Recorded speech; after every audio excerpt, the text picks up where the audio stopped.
మొత్తం కాంగ్రెస్ ప్రభుత్వం ఏర్పడిన నాటి నుంచి ఇవాళటి వరకు కాంగ్రెస్ గవర్నమెంట్ చేసిన అప్పు 1,77,058 కోట్లు అని చెప్పిండు రేవంత్ రెడ్డి అసెంబ్లీలో చెప్పిన మాట.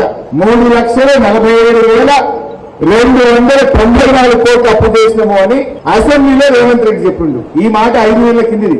నేను ఛాలెంజ్ చేసింది కేటీఆర్ మాట్లాడిన 3,50,000 కోట్లు అప్పు మాత్రమే, 4 లక్షల కోట్లు అప్పు మాత్రం వాళ్ళిద్దరు మాట్లాడినప్పుడు తప్పు, శుద్ధ అబద్ధం. అది కాదు, మీ అప్పు బకాయిలు కలిపి 8,20,000 కోట్లని వీళ్ళు ప్రతి అంకె అక్షరం ఉంది. దేనికి ఎంతెందరూ ఉంది, 4 పేజీలు రాసినాం. దానికి ఈయన ఒక పేజీ హరీష్ రావు ఒక పేజీ జవాబు పంపి మేము 4,17,000 కోట్లు అప్పు చేసినాం, మీరెంత అప్పు చేసినారు అని మాట్లాడుతున్నాడు. మరి నేను ఎంత చేసింది, మా ప్రభుత్వం చేసి నేను మాట్లాడలేదే, నేను ఛాలెంజ్ చేసి దానిపైన కాదు కదా. అట్లాగే ఈ ప్రభుత్వం కూడా 2,08,681 కోట్ల రూపాయలు వడ్డీ కట్టింది ఈ ప్రభుత్వం వచ్చిన తర్వాత. అంటే 2 నెలలు తీసుకున్న అప్పుకే ఇంత వడ్డీ కట్టిందా ఈ ప్రభుత్వం? అందుకే పలాయనవాదము, పొడు మాటలు, లావు మాటలు, 6 ఫీట్ల మాటలు కాదు మాట్లాడాల్సింది.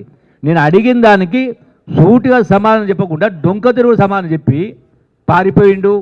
ఎవరు పారిపోయిండు? ఇప్పుడు కొద్దిగా సిగ్గుసరం ఉండాలని మాట్లాడితే మతిస్థితి ఉండాలి. మీరు ఈ రోజు కాదు ఏ రోజు కూడా నన్ను మీరు తప్పు పట్టలేరు, నన్ను ప్రశ్నించలేరు.